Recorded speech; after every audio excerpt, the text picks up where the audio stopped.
मित्रांनो, कितीही विरोध झाला तरी शक्तिपीठ महामार्ग बांधायचाच असा निश्चय केलेल्या फडणवीस सरकारने अखेर मंगळवारी झालेल्या मंत्रिमंडळाच्या बैठकीत या प्रकल्पाला ग्रीन सिग्नल दिला। हा मुख्यमंत्री देवेंद्र फडणवीस यांचा महत्त्वाकांक्षी प्रकल्प असून त्या अंतर्गत राज्यातील 12 जिल्ह्यांना जोडणारा 802.592 किलोमीटर लांबीचा द्रुतगती मार्ग बांधण्यात येणार आहे। सुमारे 86,300 कोटी खर्चून हा महामार्ग बांधण्यात येणार आहे।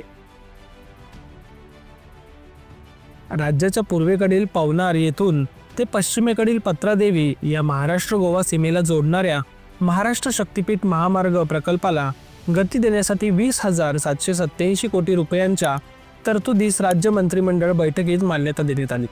बैठकीच्या अध्यक्षस्थानी मुख्यमंत्री देवेंद्र फडणवीस होते। राज्यातील 12 जिल्ह्यांना जोडणारा हा द्रुतगती मार्ग 802.592 किलोमीटर लांबीचा असणार आहे। या प्रकल्पावर अंदाजे 86,300 कोटी खर्च अपेक्षित आहे। महाराष्ट्र शक्तिपीठ महामार्ग राज्यातील वर्धा, यवतमाळ, हिंगोली, नांदेड, परभणी, बीड, लातूर, धाराशिव, सोलापूर, सांगली, कोल्हापूर व सिंधुदुर्ग या 12 जिल्ह्यांना जोडणार आहे।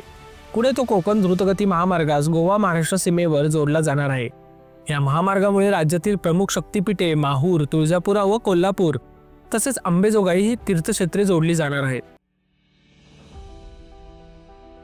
तसेच संतांची कर्मभूमी असलेले मराठीचे आद्यकवी अंबेजोगाई स्थित मुकुंदराज स्वामी जोगाई देवी तसेच 12 ज्योतिर्लिंगांपैकी 2 औंढा नागनाथ व परळी वैजनाथ, महाराष्ट्राचे आराध्य पंढरपूर, श्री विठ्ठल रुक्मिणी मंदिर यासह कारंजा लाड, अक्कलकोट, गाणगापूर, नरसोबाची वाडी, औदुंबर ही दत्तगुरूंची धार्मिक स्थळे जोडली जाणार आहेत। या महामार्गामुळे नागपूर ते गोवा हा 18 तासांच्या प्रवासाचे अंतर 8 तासांवर येणार आहे। या प्रकल्पाच्या भूसंपादनाकरिता हुडकोकडून 12,000 कोटींचे कर्ज मंजूर करण्यात आले आहे। या निधीतून सुमारे 7,500 हेक्टरचे भूसंपादन करण्यात येणार आहे। या प्रकल्पासाठी साधारणतः 9,385 हेक्टर जमीन संपादित करावी लागणार आहे।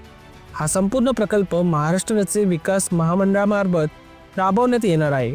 हा महामार्ग महाराष्ट्रातील शक्तिपीठांना एकत्र जोडण्याचा प्रयत्न असून त्याहून पर्यटक, वाहतूक व ग्रामीण भागाचा विकास साधण्याचे उद्दिष्ट आहे।